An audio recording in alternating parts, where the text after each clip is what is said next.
চুপচাপ ফুলে ছাপ, কিন্তু কোন ফুলে? দেখুন, বাংলায় সব কিছুর মতো এই স্লোগানেরও অনেক পিতা রয়েছে। 2011-তে এই স্লোগানটা বেশ খাপে খাপ বসে গিয়েছিল, কারণ তখন চুপচাপ ফুলে ছাপ বলতে একমাত্র তৃণমূল কংগ্রেসই ছিল, একমাত্র ঘাসফুলি ছিল।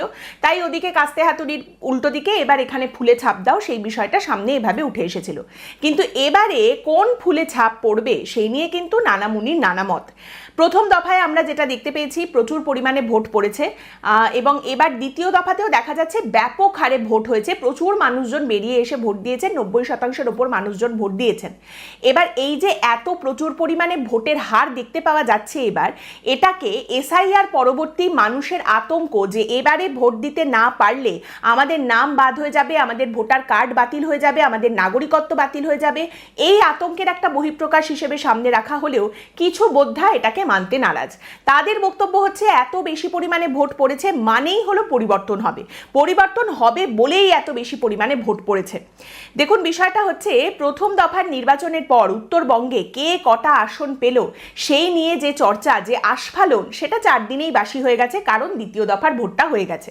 দ্বিতীয় দফার ভোট 142টা আসনে। এর মধ্যে বিজেপিকে ক্ষমতায় আসতে হলে অন্তত 50টা আসন এই দ্বিতীয় দফা থেকে বের করতেই হবে বিজেপিকে।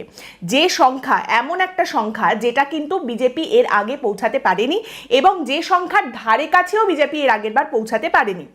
আর তৃণমূল কংগ্রেসের জন্য বিষয়টা হচ্ছে, দ্বিতীয় দফায় যে আসনগুলোয় ভোট রয়েছে দক্ষিণবঙ্গ, সেখানে তৃণমূলের একটা মৌরসী পাট্টা অবশ্যই আছে, কিন্তু এই এতগুলো বছরে তাদের পায়ের তলা থেকে অনেক জমি খসেছে।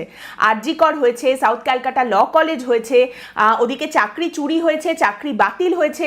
যে সমস্ত কেন্দ্রে ভোট ছিল সেই প্রত্যেকটা কেন্দ্রই কিন্তু এই জিনিসগুলো নিয়ে প্রতিবাদ, বিক্ষোভ, মিছিল, আন্দোলন সবটাই দেখেছে। ইঁদুর যদি মাটি খেতে শুরু করে তাহলে একটা প্রাসাদও কিন্তু ধূপ করে পড়ে যেতে পারে, কিন্তু সেসব একটু পরে। প্রথম দফার ভোটটা হয়ে যাওয়ার পর, মোটের ওপর শান্তিপূর্ণ ভোট দেখার পর অনেকেই কান্নাকাটি করছিলেন যে কোথায় গেল বাংলার সেই পুরনো ঝাঁঝ, আহা কোথায় গেল সেই পুরনো স্বাদ। একটু মারপিট না দেখতে পারলে মনটা কি মানে আমাদের? একটু মারপিট না দেখলে এই বাংলায় ভোট হয়েছে মানতে ইচ্ছে করে না গো প্রিয়া। তো সেই পরিস্থিতি তৈরি হবার পর তাই দ্বিতীয় দফায় দক্ষিণবঙ্গকে একেবারে উঠে বসে এটা দেখাতেই হলো যে বাংলা আছে একদম বাংলাতেই। বিজেপির তরফ থেকে অভিযোগ ছিল যে দ্বিতীয় দফায় তৃণমূল কংগ্রেস একেবারে হাইটেক ভোট চুরি করার পরিকল্পনা করছে। ভোট চুরি, কিন্তু সেটা হাইটেক চুরি। কিরকম? ফলতার বিজেপির প্রার্থী দেবাংশু পণ্ডা তিনি অভিযোগ করেছিলেন যে তৃণমূল কংগ্রেসের প্রার্থী জাহাঙ্গীরের নেতৃত্বে কিন্তু বড়সড় একটা পরিকল্পনা চলছে ভোট চুরি করার। কিরকম হাইটেক পরিকল্পনাটা? কিরকম না, তৃণমূল কংগ্রেস কালো চশমা কিনছে প্রচুর পরিমাণে। চোখে ছানি অপারেশনের পরে যেরকম কালো চশমা পরানো হয় সেই রকম কালো চশমা কিনছে। সেই চশমা ভোটারদের পরিয়ে তাদের অন্ধ সাজানো হবে, এবং তার সঙ্গে পরিবারের লোক সাজিয়ে তৃণমূল কংগ্রেসের একজন করে কর্মীকে পাঠানো হবে। তাকে ওই ব্যক্তির নাতি বা ছেলে বা এরকম কিছু একটা সাজিয়ে ওই ব্যক্তির সঙ্গে ভোট দিতে পাঠানো হবে। এবার বিষয়টা হচ্ছে, যারা যারা চিহ্নিত যে এরা তৃণমূল কংগ্রেসকে ভোট দেবে না, তাদেরকে এই কালো চশমা পরিয়ে বুথের ভেতরে পাঠানো হবে, এবং সঙ্গে একজন করে তৃণমূল কংগ্রেসের কর্মীকে পরিবারের লোক সাজিয়ে ভেতরে পাঠানো হবে, যাতে কানের কাছে সে মন্ত্র দিতে দিতে যায় এবং একেবারে ইভিএমে গিয়ে তৃণমূলের বোতামটাই যেন সে টেপে, জোর করে তাকে দিয়ে বোতামটা টেপানো হবে, এবং সেটা নিশ্চিত করার জন্যই একজন করে তৃণমূলের কর্মীকে তার সঙ্গে পাঠানো হবে। ইভিএম মেশিনটা এমন করে রাখা হবে যাতে জানলার বাইরে থেকে সবটা দেখা যায়, আর সিসি ক্যামেরার মুখটাও ঘুরিয়ে রাখা হবে। আর এই প্ল্যানের জন্য তৃণমূল কংগ্রেস প্রায় 25 থেকে 30 হাজার কালো চশমা কিনছে। বিজেপির প্রার্থীর বক্তব্য ছিল যে এই ব্যাপারটা যেন নির্বাচন কমিশন খুব মন দিয়ে দেখে এবং এই নিয়ে যেন পদক্ষেপ গ্রহণ করে এরকম কোনো ঘটনা সামনে এলে। এবার এসব অত্যন্ত রোমাঞ্চকর বিষয়, এসব সামনে এলে তখন তো একটা প্যালপিটেশন বেড়ে যাওয়ার জায়গা রয়েছে অনেকেরই। কিন্তু ভোটের দিন যেটা দেখতে পাওয়া গেল তাতে মনে হলো বাজেটটা কমে গেছে। কালো চশমার বদলে দেখতে পাওয়া গেল কালো টেপ। ফলতায় একাধিক বুথ থেকে এই অভিযোগ উঠে এসেছে যে ইভিএম এর ওপরে দেখতে পাওয়া যাচ্ছে, মেশিনটার উপরে কালো সেলোটেপ লাগানো রয়েছে। বিশেষ করে বিজেপিকে ভোট দেওয়ার যে জায়গাটা, বিজেপিকে ভোট দেওয়ার যে বোতাম, তার উপরে কালি লাগানো রয়েছে বা কালো রঙের সেলোটেপ লাগানো রয়েছে। এবং যে সমস্ত বুথ থেকে এই অভিযোগ এসেছে সেখানে সম্ভবত রিপোল বা পুনর্নির্বাচনও হতে পারে, কারণ আমাদের পশ্চিমবঙ্গের যিনি সিইও চিফ ইলেকটোরাল অফিসার রয়েছেন মনোজ আগরওয়াল, তিনি বলেছেন যে সমস্ত বুথে দেখতে পাওয়া যাচ্ছে যন্ত্রের ওপরে কালো সেলোটেপ বিজেপির বোতামের ওপর লাগানো রয়েছে বা যন্ত্রের ওপর যে কোনো জায়গায় এইভাবে সাদা বা কালো সেলোটেপ লাগিয়ে দেওয়া হয়েছে, সেই সমস্ত বুথে রিপোল হবে। অভিযোগ প্রমাণিত হলেই রিপোল হবে, রিপোর্ট তৈরি হচ্ছে। তারই সঙ্গে গোটা বিধানসভা কেন্দ্রেও কিন্তু রিপোল বা পুনর্নির্বাচন হতে পারে।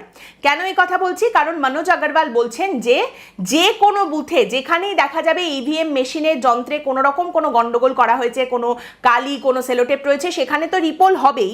তারই সঙ্গে যদি কোথাও দেখা যায় যে একটা বিধানসভার অন্তর্গত অনেকগুলো বুথ এইরকম বেরিয়ে আসছে যেখানে এইরকম কারচুপি হওয়ার কারণে পুনর্নির্বাচন করা হচ্ছে, তাহলে সেক্ষেত্রে গোটা বিধানসভাতেই কিন্তু পুনর্নির্বাচন হতে পারে। ফলত ফলটায় কি হতে চলেছে সেটা দেখার জন্য আমাদের তাকিয়ে থাকতে হবে নির্বাচন কমিশনের দিকে, যে নির্বাচন কমিশন সেখানে পুনর্নির্বাচনের ঘোষণা করে কিনা। অন্যদিকে শুভেন্দু অধিকারী, বিজেপির নেতা, ভবানীপুরের প্রার্থী, তিনি আবার তৃণমূলের বিরুদ্ধে ভোট চুরি করার পরিকল্পনার যে অভিযোগ করেন সেটাও কিন্তু হাইটেক, সেটাও ইউনিক। শুভেন্দু অধিকারী অভিযোগ করেন যে তৃণমূলের তরফ থেকে প্রচুর পরিমাণে নকল আঙুল কেনা হয়েছে, নকল আঙুল দিয়ে তৃণমূল কংগ্রেস ভোট চুরি করবে। সেটা কিরকম ব্যাপারটা, কিভাবে হবে, কি করে ভোট চুরি করার পরিকল্পনা করছে তৃণমূল? শুভেন্দু অধিকারীর বক্তব্য, তৃণমূল কংগ্রেসের একজন কাউন্সিলর, ভবানীপুরের ৭৪ নম্বর ওয়ার্ডের কাউন্সিলর, তৃণমূল কাউন্সিলর, তিনি একটা দুটো নয় ৭৫০ নকল আঙুল কিনেছেন। শুভেন্দু অধিকারী সেই নকল আঙুলের একটা ছবিও দেখান এবং দেখিয়ে বলেন যে এই রকম ৭৫০ নকল আঙুল কেনা হয়েছে তৃণমূলের তরফ থেকে। তৃণমূলের কর্মীরা এই নকল আঙুল পরে বুথের ভেতরে যাবেন এবং সেই আঙুলের ছাপ দিয়ে তারপর তারা ভোট দিয়ে আসবেন, আর তারপর ভোট দিয়ে বাইরে বেরিয়ে এসে নকল আঙুল তারা খুলে ফেলে দেবেন। এইভাবে তৃণমূলের তরফ থেকে কিন্তু ভোট চুরি করার পরিকল্পনা করা হয়েছে। এরপর শুভেন্দু অধিকারী বলেন, নিকৃষ্ট মানের চুরি, এসব আমি ধরে ফেলেছি, এসব করতে পারবে না, পরিকল্পনা সফল হবে না, ধরা পড়ে গেছে, আর এসব হবে না। এবার দেখুন, ইন্টারনেট বা অনলাইনে দেখলে যা দেখা যাচ্ছে, ইন্টারনেট যা বলছে, কালো চশমার তুলনায় নকল আঙুল কিন্তু কম দামি, সস্তা। কিন্তু যাই হোক, শুভেন্দু অধিকারী যেমনটা বলছেন যে এটা তো ধরা পড়ে গেছে, তাই এটা হয়নি। এটা তো হয়নি, কিন্তু যেটা হয়েছে, যেটা দেখতে পাওয়া গেল ভবানীপুরে, সেটা হচ্ছে দ্বিতীয় দফার ভোটের দিন শুভেন্দু অধিকারী ভবানীপুরের বিভিন্ন জায়গায় যেরকম যাচ্ছিলেন, ঘুরছিলেন, সেরকমই একটা জায়গায় গিয়ে তিনি কিন্তু তৃণমূল কংগ্রেসের মহিলা কর্মী সমর্থকদের বিক্ষোভের মুখে পড়েন এবং তাকে ঘিরে ধরে জয় বাংলা স্লোগান দিতে থাকেন তৃণমূল কংগ্রেসের মহিলা সমর্থকরা। বিক্ষোভের মুখে পড়ে শুভেন্দু অধিকারী ফোন করে কেন্দ্রীয় বাহিনীকে ডেকে পাঠান। কেন্দ্রীয় বাহিনীর জওয়ানরা সেখানে পৌঁছে লাঠিচার্জ করে পরিস্থিতি নিয়ন্ত্রণে নিয়ে আসেন এবং তারপর শুভেন্দু অধিকারী বলেন, বহিরাগতদের এখানে নিয়ে আসা হচ্ছে, ভবানীপুরের তৃণমূল কংগ্রেস বহিরাগতদের ঢোকাচ্ছে। আর তারপর সেই রকমই কিছু বহিরাগতকে শুভেন্দু অধিকারী চিহ্নিত করেন, আর তাদের ধরতে কেন্দ্রীয় বাহিনীর সঙ্গে সঙ্গে দেখা যায় শুভেন্দু অধিকারীও তাদের পেছনে দৌড়াচ্ছেন। যদিও তৃণমূল কংগ্রেসের তরফ থেকে দাবি করা হয়েছে শুভেন্দু অধিকারী আসলে ওই জায়গায় গিয়ে ভোটারদের প্রভাবিত করার চেষ্টা করছিলেন, সেই কারণেই তাকে ঘিরে ধরে বিক্ষোভ দেখানো হয়েছে। ভোটের দিন বলে কথা, একটু টকিং, একটু ওয়াকিং, একটু রানিং, একটু চিল্লাউইং, এইসব না হলে মনও মানে না গো, মনও মানে না। তবে ভবানীপুরের তৃণমূল কংগ্রেসের প্রার্থী মমতা বন্দ্যোপাধ্যায়, তিনিও খুব নিশ্চিন্তে বসে রয়েছেন ভোটের দিন, এমনটাও কিন্তু খুব একটা ঠাহর হলো না। কারণ মমতা বন্দ্যোপাধ্যায়কে দেখা গেল তিনিও কিন্তু একেবারে সকাল থেকে বনবন করে ঘুরছেন, চরকি পাক খাচ্ছেন, একেবারে ভবানীপুরে বিভিন্ন জায়গায় তিনি পৌঁছে যাচ্ছেন। এবার দেখুন, ভবানীপুরে মমতা বন্দ্যোপাধ্যায় চারিদিকে যাচ্ছেন, নন্দীগ্রামে যখন আগেরবার তিনি দাঁড়িয়েছিলেন সেখানেও দেখা গিয়েছিল হুইল চেয়ারে করে তিনি বিভিন্ন জায়গায় বুথে বুথে পৌঁছে যাচ্ছেন। এবার ভবানীপুরেও কিন্তু একেবারে সকাল থেকে মমতা বন্দ্যোপাধ্যায় ঘুরছেন। বাড়িতে বসে শান্তিতে ফোনে খোঁজ খবর যে নেবেন সেই রকম পরিস্থিতি নেই, তিনি একেবারে রাস্তায় নেমে এসে কিন্তু চারিদিকে ঘুরে বেড়াচ্ছেন এবং চারিদিকের পরিস্থিতির উপর নজর রাখছেন। তারই সঙ্গে মমতা বন্দ্যোপাধ্যায় অভিযোগ করেছেন, গতকাল রাত থেকে আমাদের ওপর অত্যাচার করতে শুরু করেছে, তৃণমূলের ছেলেদের তুলে নিয়ে যাচ্ছে। আমি আর অভিষেক কাল সারা রাত জেগেছিলাম, পরিস্থিতির ওপর এইভাবে আমাদের নজর রাখতে হয়েছে। বিনিদ্র রজনী কাটাচ্ছেন তৃণমূল জননী। ভাবা যায়, ভাবা যায় 2026 কি সব যে দেখাচ্ছ তুমি। এবার কেন্দ্রীয় বাহিনী কোথায় কাকে ভালোবাসা দেখিয়েছে, অনুরাগের ছোঁয়া দিয়েছে, সে সমস্ত কথায় আমি যাচ্ছি না, কারণ সেই নিয়ে কথা বলতে গেলে একেবারে রাত ভোর হয়ে যাবে। কেন্দ্রীয় বাহিনীর বিরুদ্ধে প্রচুর অভিযোগ উঠে এসেছে। দেখুন, ব্যাপারটা হচ্ছে যে লাড্ডু কাটেগা তো সবমে বাটেগা, এরকম একটা কথা তো আছেই, সেই রকমই পরিস্থিতি। এবং শুধুমাত্র রাজনৈতিক দলের সবার ওপরে যে এই আক্রমণ নেমে এসেছে বা কেন্দ্রীয় বাহিনীর লাঠি নেমে এসেছে তা নয়, কেন্দ্রীয় বাহিনীর বিরুদ্ধে কিন্তু সাধারণ মানুষ বা ভোটারদের মারধর করার অভিযোগও প্রচুর জায়গা থেকে উঠে এসেছে। কোথাও বৃদ্ধাকে, কোথাও যুবককে, কোথাও শিশুকে মারা হয়েছে, এরকম প্রচুর অভিযোগ উঠে এসেছে। যাই হোক, এরপরে যে বিষয়টায় আসবো, আপনারা জানেন যে দ্বিতীয় দফার এই যে ভোট 142টা কেন্দ্রে ভোট ছিল, তার মধ্যে দ্বিতীয় দফাতেই ভোট ছিল পানিহাটিতে। উত্তর 24 পরগনার পানিহাটি বিধানসভা কেন্দ্র, সেটা কিন্তু এবারে অন্যতম গুরুত্বপূর্ণ ভোট সেখানে, বা অন্যতম গুরুত্বপূর্ণ লড়াই, কারণ এখানে বিজেপির প্রার্থী হিসেবে ভোটে লড়াই করছেন অভয়ার মা রত্না দেবনাথ। তো দেখুন, আমি নির্বাচনী রাজনীতির আলোচনায় একজন মায়ের হৃদয়ের ক্ষত, তার সন্তানকে হারানোর যে হৃদয়ের ক্ষত, তার মূল্যায়ন করার বা তুলনা করার একেবারেই পক্ষপাতী নই, এবং সেটা আমি কখনোই করিনি, আমি সেটা করতে নারাজ। তবে এখানে দুটো অপ্রীতিকর বিষয় ঘটেছে, সেই কথা আমি আপনাদের সামনে তুলে ধরছি। অপ্রীতিকর সেই বিষয় দুটোই আসি। প্রথম বিষয়, যেটা ভোটের আগে হয়েছে, জানা যাচ্ছে যে প্রচারের একেবারে শেষ লগ্নে পানিহাটিতে যখন নারী নিরাপত্তার প্রশ্ন তুলে ভাষণ দিচ্ছিলেন বা বক্তৃতা করছিলেন অভয়ার মা রত্না দেবনাথ, সেই সময় তার প্ররোচনায় একজন যুবতীকে মারধর করা হয়, তার উপরে আক্রমণ নেমে এসেছে, এরকম অভিযোগ কিন্তু সামনে রাখা হয়েছে। জানা যাচ্ছে প্রচারের একেবারে শেষ দিকে মঞ্চ বেঁধে ভাষণ দিচ্ছিলেন বা বক্তৃতা করছিলেন রত্না দেবনাথ, বিজেপির প্রচার সভা সেখানে চলছিল, এবং সেই সময় ওই মঞ্চের পাশ দিয়ে একটি টোটো যাচ্ছিল, যে টোটোতে বসেছিলেন একজন 21 বছরের যুবতী। জানা যাচ্ছে তিনি এসএফআই এর কর্মী এবং তার বাবা সিপিআইএম এর কর্মী। বাবা এবং মেয়ে ওই টোটোতে ছিলেন, এবং কলতার দাশগুপ্ত, যিনি পানিহাটিতে বাম প্রার্থী, তার প্রচার সেই টোটোতে মাইক লাগিয়ে করতে করতে তারা সেই মঞ্চের পাশ দিয়ে যাচ্ছিলেন। এবং ওই টোটোটা দেখে মঞ্চের ওপর থেকে রত্না দেবনাথ বলে ওঠেন, এই যে টোটোটা এই রাস্তা দিয়ে যাচ্ছে, একে আমি ধিক্কার জানাই, নির্লজ্জ সিপিআইএমকে আমি ধিক্কার জানাই। অভিযোগ, তিনি এই কথাটা বলার পরেই বিজেপির কিছু কর্মী সমর্থকরা ওই জায়গা থেকে টোটোটির ওপরে ঝাঁপিয়ে পড়েন, এবং সেই বাবা মেয়ে দুজনকেই হেনস্থা করা হয়েছে, মারধর করা হয়েছে, এই অভিযোগ সামনে উঠে আসে। 21 বছরের ওই যুবতী, তিনি অভিযোগ করছেন বিজেপির পুরুষ এবং মহিলা উভয় কর্মীরাই কিন্তু তার উপরে ঝাঁপিয়ে পড়েছেন, বা উভয় সমর্থকরাই তার উপরে ঝাঁপিয়ে পড়েছেন এবং তাকে মারধর করেছেন।